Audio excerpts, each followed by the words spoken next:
Welcome to the Resilience in Leadership podcast. I am Coach Anda Goseco.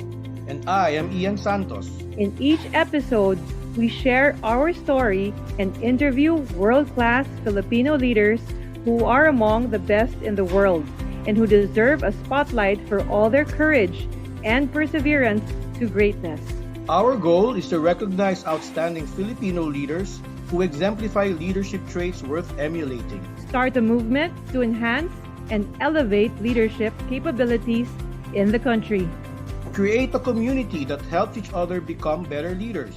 And inspire other leaders to elevate their game through integrity, malasakit, courage, inspiration, and resilience. As we strive to become that great one, we have to fuel our spirit with these inspiring, resilient, and courageous Filipino leaders that we have today.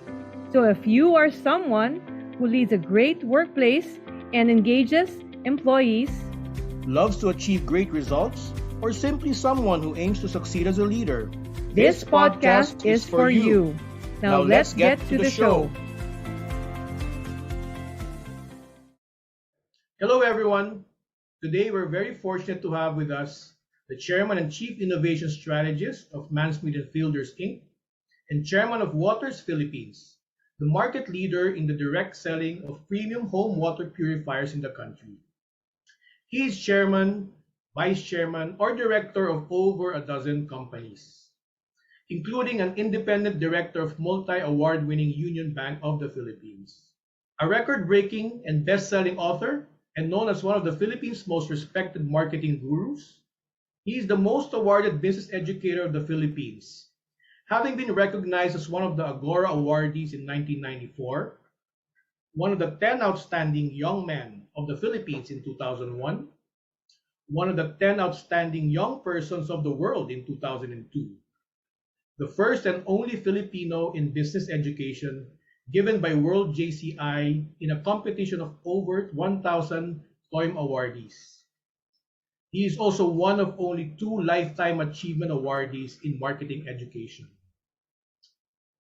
Ladies and gentlemen, without further ado, let me please welcome with us on the show a very special guest, Mr. Josiah Go. Ian, how are you? Thank you for inviting me. Oh, hi, Joe. Thank you again for the privilege and honor of having you as our very first guest in our show. The honor is mine. Thank you again. I know you're a very busy person. Really happy to have you here. We'll always find time So, for you. Joe, I want to ask you, how would you personally define resilience? Well, I'm gonna make it a little more complicated for you. I wrote about this during the COVID crisis. I studied 45 companies in 17 countries, or from 17 countries, and what I have discovered validated my belief about resilience. And really, there are 4 different interdependency. It's social, it's cultural, it's physical, it's mental, and we can talk about this if you're interested. And these are all the 4 interdependent strengths that enable you to cope with major challenges. So, unless there are challenges, there won't be any. You won't know if you are resilient or not. So that's the basic level. It's like peeling an onion. So you understand your meaning. Well, what does that mean? So, and it means that you have a growth mindset, and it requires positive attitude so that you can take setbacks as lessons learned. Otherwise, there's an adversity and you feel that you're a loser, and the final onion that you will peel, the final level, is that behaviorally, you have the ability to see the big picture. That's important, seeing the big picture. Because people just focus sometimes on the adversity. They are not zooming out. So, and they have to zoom out. They have the ability to see the big picture in what? In two things: in communicating and inspiring confidence. Yan. So that others can solve challenges. And look at and they would have the ability to say, if he can do it, she can do it, I can do it too. That's a very important thing, confidence to yourself and to others.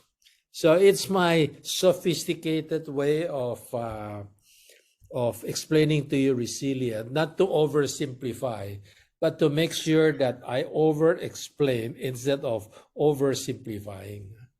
That's why I love having chats with you, Joe. Whether online or face to face, I always learn something new. Always different perspectives of simple things, but looked at in a different way. And you know this, I always see you as a positive challenger, or a positive how do you call you? You always challenge the norm. You're not someone who thinks like the majority, right? Yeah. No, I like what you. you said. Yeah, go ahead. Yeah, thank you. No, I just thank you. No, I love what you said about inspiring confidence.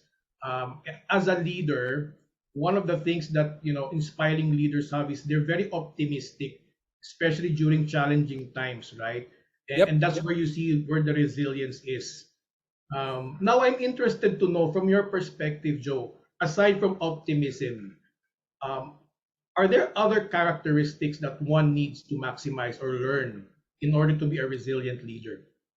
Well, actually, yes, no. Optimism is something to do with the mind, but there are other variables related to the mind. So I'm gonna explain that to you. For example, if you understand meaning and purpose, you have a purpose, and if you understand that it's your chance to experience what it is really like to be human, because you're a human. So how can you experience all the good things without the bad things? And and you understand the meaning that you're being tested, and it's a good thing, not a bad thing, no? And you keep on pivoting to find better ways, because how else are you going to find better ways unless you are challenged? And when you find better ways for yourself, for others, until you have the right answer. We're educators, no? And then we said, so what's the answer to this? Well, you have a temporary answer until you change your answer. You keep on pivoting. So aside from optimism, you have meaning and purpose. And there's also another thing called cognitive flexibility. What is that? It is the gift to do a paradigm shift. You shift your mindset in order to show compassion to yourself and to others. Kasi, after all, if you're resilient, you need to show compassion. Otherwise, you're going to have a mental health issue. No? Breakdown. Yeah. And then you have, the courage to face your fear. And to do what you are told you cannot do, which is what I really like, because when I was young, people said, no, you cannot do that. Nobody has done that, no. And as you said, I like to be. I'm a contrarian in a good way. No?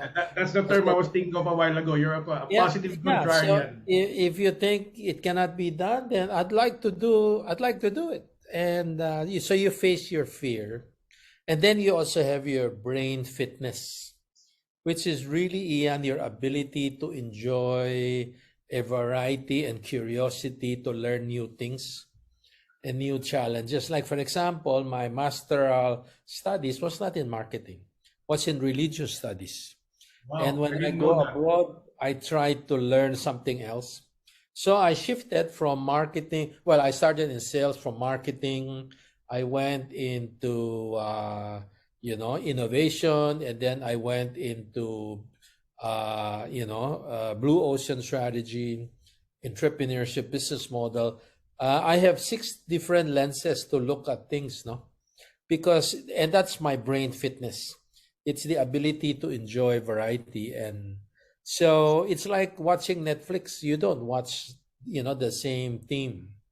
And you know what I've discovered in terms of what's in your mind? Spirituality matters because it's your connection, your mindfulness beyond material things. Because many times, if you face challenges, you're gonna lose something. You say, "Oh my God, I saved this all my life, and this COVID or this whatever business challenges, I'm gonna lose everything." But spirituality keeps you connected with your religion and your mindfulness. You say, "Well, it's part of my experience."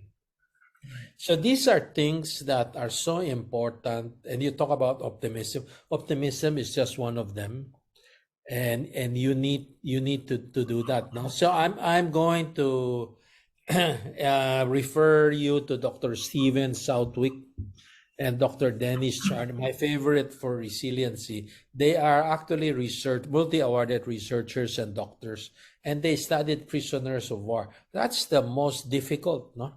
When you don't know whether you're gonna be alive today or tomorrow, but you just have to decide, I want to be alive. So that's the first thing. You need to decide. You have challenges. You need to decide that you want to be alive, that you're going to do this. But so other than the mind, I'll tell you that there are other things. Remember, I told you. So socially, you need role models. That's why it's important for us to know who are our role models. And I tell you, our role models are changing. My generation versus maybe the role model of the next generation. Well, just look at who people are voting. For example, during election, you will see the credential. I don't want to mention any names, but you will see role models are changing. Right. The people that we look up to, because we have the desire to follow their footsteps. And because we follow their footsteps, guess what? We become more resilient. And the second thing about social is the support system. If you and I, we have a support groups, no? And we will survive. We will be more resilient versus those who are loners. Why? Because we turn to them in times of crisis for encouragement and for perspective. So I shared you about the mind. I shared you about social. I want to share two other things just to complete and make it sophisticated enough for you to understand resilience. The two other thing is cultural. And cultural, if you are, we have different cultures, no? Moral compass. Chinese has this character, Wei Qi. Wei Qi is crisis. The first character is danger. The second character is opportunity. So there's danger in opportunity. So culturally, can you imagine the Chinese writes crisis? In his mind, in her mind, they're saying, well, there's an opportunity here. And we have to survive this, no? And our moral compass is our inner guide to help us judge and act based on what we perceive is right or wrong. So culturally, it also helps us. All right. Your upbringing, how what does your culture tell you? And the last thing, did you know physically, if you exercise, you have body activities, it allows you to have better resiliency, better well-being, good health, no? And that's science already. So I'm giving you, I don't know how many I mentioned, I forgot to, maybe about 10. And all of these things are what you call the tools of resiliency, other than optimism. No? I hope I answered your question. Wow, it's like a master class in resilience. No, We can do a seminar here. Huh? that's great, Joe. I have several pickups nor takeaways, no, but let me mention two or three, no. One is resilience is all about not just physical but also spiritual and also mental, no. Another thing that I struck me about what you said is the two of the experts in resilience in the world are studied prisoners of war, Yeah. and Viktor Frankl comes into my mind, right? Yeah. He's a prisoner of war, and he was the one who wrote Man's Search for Meaning, right? And I Yep. remember he said, and I just posted this in Facebook last night, no, after all the what happened in the country, that if you cannot change your circumstances or your environment, then Yep. you are challenged to change yourself, right? Yep. So very interesting. Really appreciate your masterclass again in terms of what resilience is. I try my Now, best. people know you best as the preeminent marketing guru of the Philippines and of our time, right? But you're also a very successful businessman. I'm interested to know, and I'm sure you have gone through a lot over the decades that you've been a businessman, different political, different economic crises. I'm interested to know, is there anything you want to share about certain challenges in business that you went through and where you used your resilience, or how you used your resilience in order to continue to thrive? You know, Mansmith and Fielder is an advocacy based marketing, training, and consulting company, no? And in fact, we won the Innovation Awards in the Asia Business Awards 2021. We competed with 10 countries and we emerged as a winner. Of course, there are also so many categories, so many winners, no? And that's because we have challenged our assumptions. Everything for me are near truth. There is no such thing as it's truth. Everything is near truth. Everything are assumptions, and you can challenge them, no? But what's very important is, did you know, Mansmith, and we're on our 32nd year. Did you know, on our first year, I'm not even a trainer. I'm an accidental trainer. I was an investor. I just invested as a businessman. I invested in a company that went bankrupt. And I was teaching at the Ateneo at the time. Yeah, I was about to say you were a professor at that time, right? Yeah, I was a part-time professor. Very few people would know this story because I hardly share this. But it went bankrupt, and we said, well, you know, it was not operating for so many months, and I said, what if I revive it? You just a curiosity. What if I revive it? But we had nothing. We lost everything. The only thing we have is a typewriter and you know, a little knowledge in what a little encouragement from people, from my students said, "Sir, can I get some of your lecture? Do you have lecture?" No, I said, no. I just write it bullet point. I said, and that led me to write the book. But that's one thing, huh? Joe, on the side, people who are listening here, especially the Gen Z, you might want to Google what a typewriter is. Oh, that's true. That's true. Go ahead, So Joe. I did explain what's a typewriter. Yeah. So, and many would say, "Gosh, you know, Mansmith is so successful. We have grown as a training and consulting company during COVID, when many training company had to downside, and we're expanding." But I tell you, because 32 years ago, I took over a bankrupt company and I decided to be a trainer. I was not a trainer. I was an entrepreneur, no? I was a part-time professor, but it doesn't make me a trainer. So I think that's a lesson number one, is that you can visualize the future.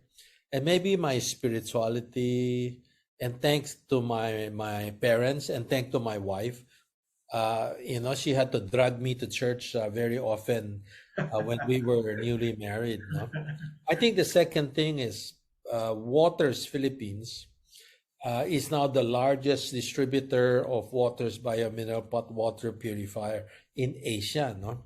Wow. But we were in crisis before. We had to reinvent the business model because we were not making as much money. We were not making as much sales. And that's the reason why and that's the reason why I teach business model from experience, not from theory. And that's also the reason why I disagreed with the norm in business model canvas. And I said, no, this is lacking. It cannot be. There has to be 11 building blocks, not 9. No? And because of those personal challenges that I have experienced. And I said, no, I didn't survive with 9. I survived with 11, no? Interesting. Interesting.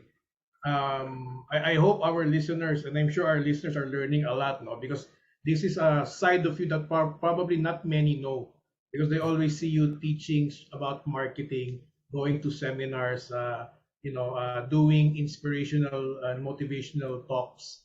So it's really great, and thanks a lot for sharing all those Sure. lessons on resilience as a businessman.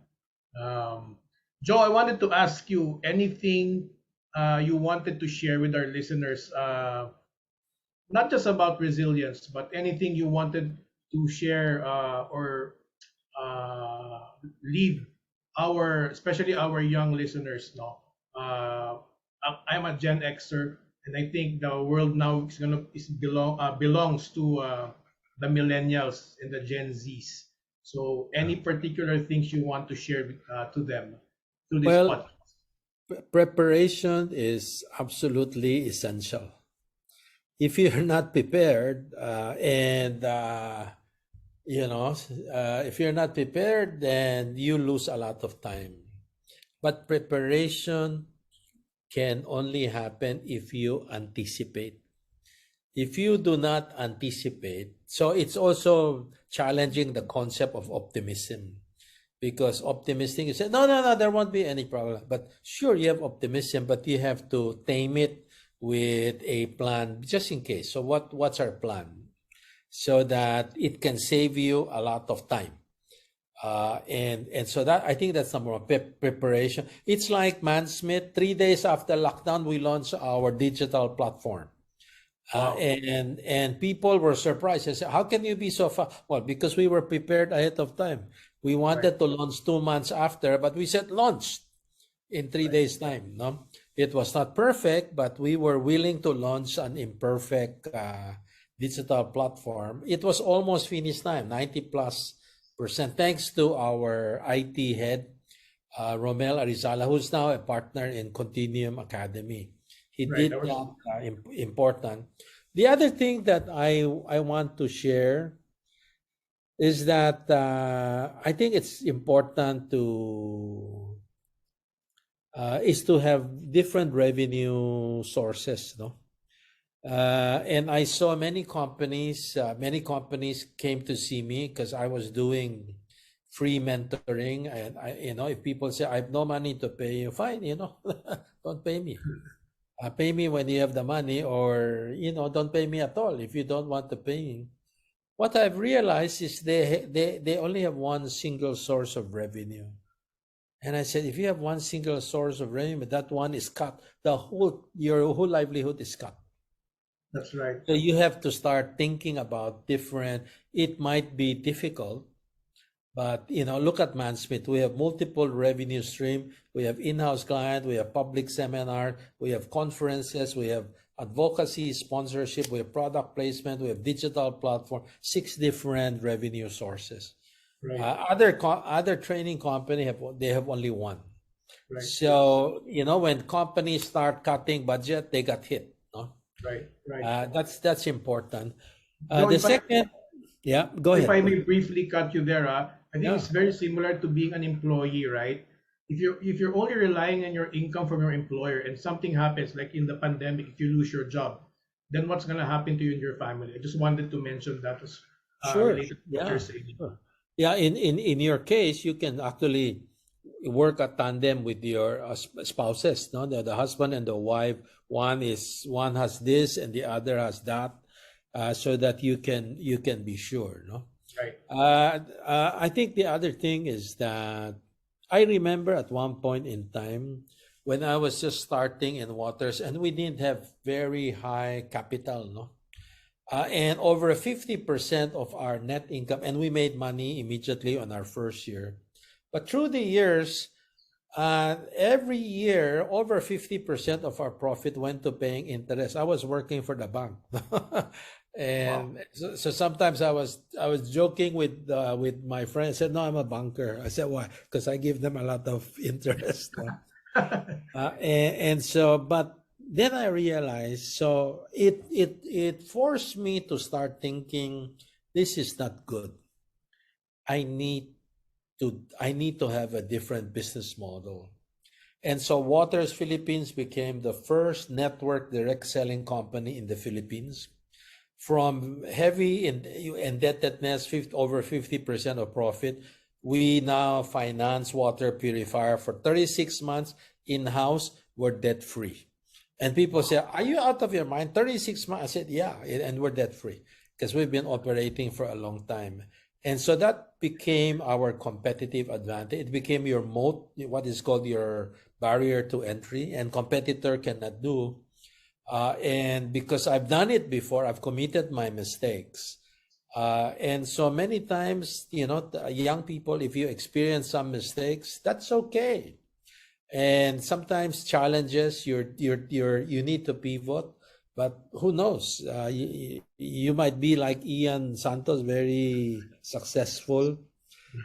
No. So I hope I answer your question. Yeah, very, very well. No, I just wanted to share with everyone listening here. Josiah is one of my pseudo mentors. No, even if he doesn't admit it, he's mentored me a lot.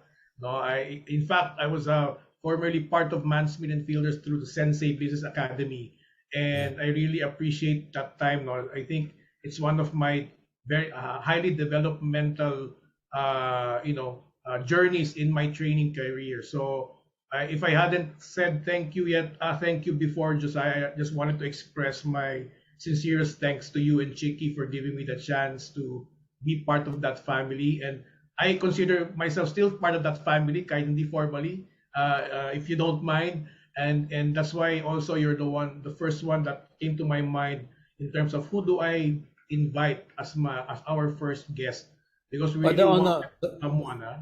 The honor is totally ours, Ian. We were so happy to have you. No, thank you again, Joe. And time flies very fast. We've spent more than half an hour already, but really it's always been a pleasure, speaking with you, Joe, because I learned something new, as I said earlier. And I really treat you as a friend rather than a stranger. So I hope our listeners really learned a lot, and I'm sure they did. So thank you so much, Joe, for being here with us today. Thank you.